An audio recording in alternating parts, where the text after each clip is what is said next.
Hari ini Pengadilan Negeri Jakarta Selatan akan membacakan putusan sidang Sekretaris Jenderal PDI Perjuangan Hasto Kristianto. Putusan ini akan menentukan sah atau tidaknya penetapan Hasto sebagai tersangka.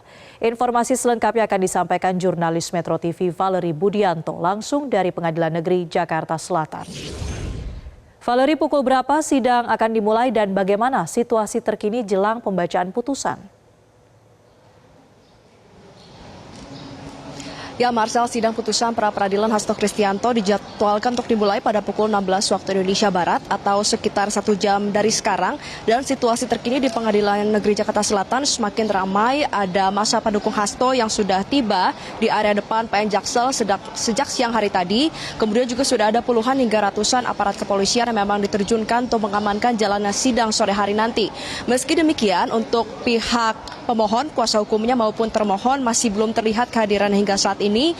Kemudian juga pemohon yaitu Hasto Kristianto dikonfirmasi tidak hadir secara langsung untuk mengikuti pembacaan sidang putusan pra-peradilannya karena disebutkan masih ada tugas yaitu untuk mengajar calon kepala daerah terpilih di sekolah Partai PDI Perjuangan di Lenteng Agung. Meski demikian, Hasto sempat menyampaikan kemarin ketika ditemui media bahwa dirinya menerima segala konsekuensi hukum yang nanti akan diputuskan oleh Hakim Tunggal pra-peradilan ini yaitu Juyamto. Dia menyatakan bahwa masih ada secercah harapan keadilan di negeri ini dan menyatakan bahwa apabila melihat jalannya sidang pra-peradilan, bukti-bukti yang dibawakan ini seluruhnya tidak cukup kuat yang dibawakan oleh KPK. Kemudian untuk keterangan saksi baik yang dibawa oleh KPK maupun pihak kuasa hukum pemohon justru seluruhnya ini menguntungkan Hasto Kristianto. Sehingga Hasto ini optimis bahwa hakim akan memutuskan bahwa penetapan dirinya sebagai tersangka adalah tidak sah.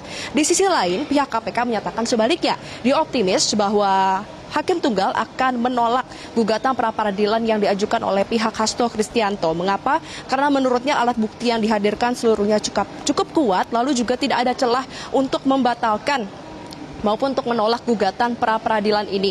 Marcel, kalau misalnya kita kilas balik, jalannya sidang pra-peradilannya sudah dimulai sejak tanggal 5 Februari lalu. Hingga saat ini setidaknya ada sejumlah poin-poin yang menjadi dasar permohonan gugatan yang diajukan oleh pihak Hasto Kristianto. Setidaknya ada 4 poin yang menjadi alasan mengapa menurutnya penetapan tersangka Hasto ini tidak sah. Yang pertama adalah pihak dari Hasto Kristianto menyebut Hasto sama sekali tidak pernah diperiksa sebagai calon tersangka maupun sebagai saksi. Kemudian yang kedua adalah kasus atau perkara yang dikembangkan saat ini tidak berdasarkan pada perkara, 3 perkara yang sudah diputuskan atau yang sudah berkekuatan hukum tetap, yaitu atas nama Wahyu Setiawan, Agus Yantitio, dan juga atas nama Saiful. Alasan yang ketiga adalah kasus ini bermuatan politis, jadi penetapan tersangka ini karena adanya alasan politis. Dan yang terakhir karena menurut pihak KPK ini tidak memprioritaskan dari SPDP-nya, tidak memprioritaskan perkara pokok, yaitu dugaan suap, melainkan hanya fokus pada obstruction of justice atau dugaan perintangan penyidikan yang diduga dilakukan oleh Hasto Kristianto. Nah, untuk itu pihak KPK menyatakan bahwa pada dasarnya apa yang dikatakan oleh Hasto ini tidak benar karena yang namanya fakta persidangan bukanlah harga mati. Mengapa? Karena masih dibuka adanya kemungkinan fakta yang ditemukan kemudian setelah persidangan tersebut selesai digelar. Misalnya dibuktikan bahwa dari hasil penggeledahan pada bulan Juni 2024 lalu ketika memang KPK ini berhasil menyita ponsel Hasto Kristianto ketika dirinya ini dipanggil untuk diperiksa di KPK, ditemukan bahwa ternyata di ponsel kedua dari Hasto Kristianto masih menyimpan kontak WhatsApp dari Harun Masiku. Kemudian juga ditemukan bahwa ternyata ada arahan dari Hasto Kristianto untuk menenggelamkan HP dan ini kemudian akhirnya berkaitan dengan adanya dugaan perintangan penyidikan yang dilakukan oleh Hasto Kristianto. Kemudian juga hal lainnya adalah dari keterangan saksi yang baru dilakukan kemudian setelah memang ada kasus yang final and binding di 2020 hingga 2021 lalu, saksi Wahyu Setiawan ini mengatakan bahwa dirinya ini melihat bahwa ada keterangan 3 saksi kader PDIP ketika diperiksa di KPK pada tahun 2020 lalu bahwa mereka ini menyamakan keterangan bersama-sama ketika sedang berada di ruang musola dan juga ruang perokok lantai 2 KPK untuk menutupi keterlibatan Hasto memberikan uang suap sebesar 400 juta kepada Harun Masiku.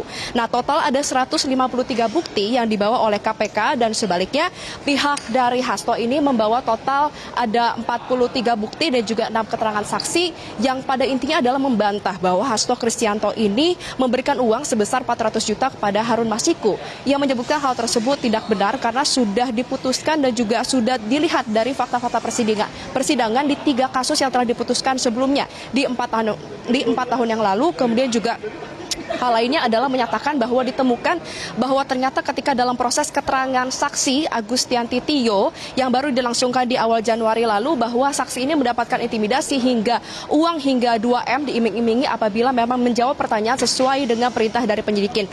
Tapi kembali lagi Marcel, pada intinya nanti seluruhnya akan melihat bagaimana putusan dan juga kebijaksanaan dari Hakim Tunggal Pra-Peradilan yang nantinya akan diputuskan pada pukul 16 waktu Indonesia Barat. Kita akan sama-sama lihat persidangannya apa isi putusannya nanti. Sementara demikian, kembalikan dari studio. Terima kasih Valerie Budianto melaporkan langsung dari Pengadilan Negeri Jakarta Selatan. Jelajahi cara baru mendapatkan informasi. Download Metro TV Extend sekarang.